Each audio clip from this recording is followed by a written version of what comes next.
Welcome to the North Central Region Emergency Action Plan Training Series. In this short session, we'll walk through Section C, Event Command and Communication of the EAP form. This section defines who's in charge during an emergency and how communication will flow between event staff, public safety personnel, event attendees, and others.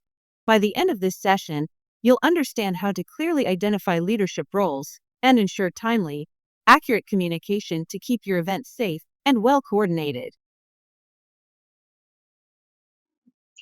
The Emergency Action Plan form is a tool to fill out when planning an event to ensure all areas of emergency preparedness are considered and detailed. The associated EAP development guide will provide you with information on best practices for emergency preparedness. This development guide is a resource to help you construct an EAP for your event. This training consists of 6 modules, which go over each section of the EAP form, incorporating details from the development guide. Module 1, Event Contact Information and Details, Sections A and B. Module 2, Event Command and Communication, Section C. Module 3, Weather, Section D. Module 4, Health and Medical, Section E. Module 5, Safety and Security, Section F. And Module 6, Comprehensive Site Map. During this module, Module 2, we will review the questions in Section C, Event Command and Communications, the importance of these questions, best practices, the EAP guide, and where to find the accompanying resources relevant to these sections. Before we get started, it is helpful to have both the Emergency Action Plan template and Emergency Action Plan guide available for reference. Event Command and Communication defines how your team will communicate, coordinate, and respond to emergencies. This section outlines who is in charge, how information flows, and how you'll issue alerts to attendees. By completing Section C, you ensure there's a clear, functional structure behind your event operations and decision-making, critical for maintaining order, managing incidents, and protecting public safety. Question 25. Points of contact during event. Details asked. Names, phone, contact information, and alternate point of contact information for different positions involved in the event. Why it matters. This contact sheet serves as a critical resource for real-time problem solving during the event, offering a centralized directory of points of contact to support rapid coordination and response.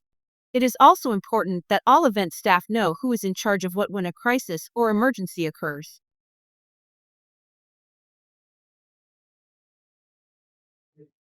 Question 26. Will the event have a command center or central operations post? Details asked. Indicate whether the event will have a designated location for operational coordination and where it will be located. Why it matters. This is the hub for monitoring and managing the event. Without it, coordination may break down under pressure. Question 27. Is there an alternate location the team can meet in an emergency? Details asked. A backup location in case the main command center can't be used. For example, if your central operations post is located in an unsafe area due to the on-site emergency, or if evacuation is needed, pre-identifying an alternate location away from the primary site is helpful to maintain operations. Why it matters. Keeps operations running smoothly even if your primary site is unavailable. Question 28. How many staff or volunteers have been assigned to each of the following event roles? Details asked. Indicate the number of people assigned to key roles like decision maker, coordinator, medical lead, etc. It is important that all staff who have been assigned a role are aware that they have been assigned and what their duties entail. Why it matters. Ensures all responsibilities are covered and helps identify staffing gaps early. Question 29. How will communication occur with participants or attendees before the event? Details asked. Select the communication tools and methods you plan to use. Why it matters. Clear communication helps everyone stay informed and respond appropriately.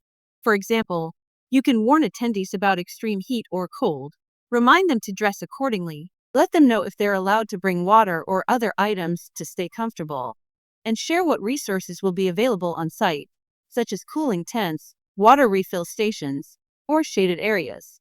Multiple channels work best. Cell phones, radios, loudspeakers, push notifications through an app are just a few examples of modes of communication.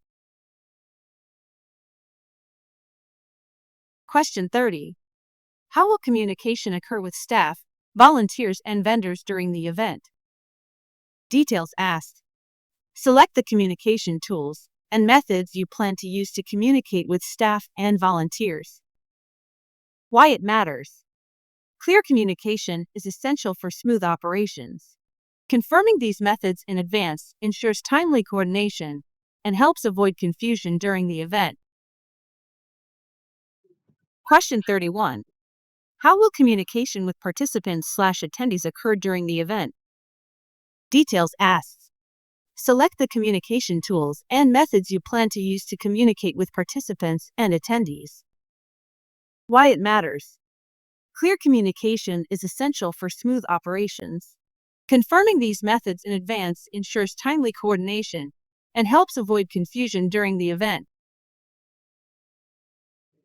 The associated EAP development guide will provide event planners with information on best practices for emergency preparedness and response. This development guide is a resource to help you construct an EAP for your event. This guide closely follows the EAP form to provide context and details about the requested information, explain why the information is essential, and outline the resources available to support emergency planning efforts for events. Personnel roles and resources. Ultimate decision maker. Holds final authority on operational decisions, including cancellations or emergency actions. Event organizer coordinates all aspects of the event and serves as the primary planning contact. Event host/sponsor.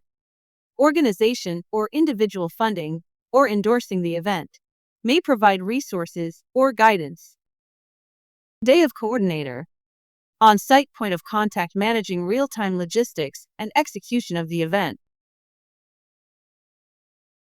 Public information officer.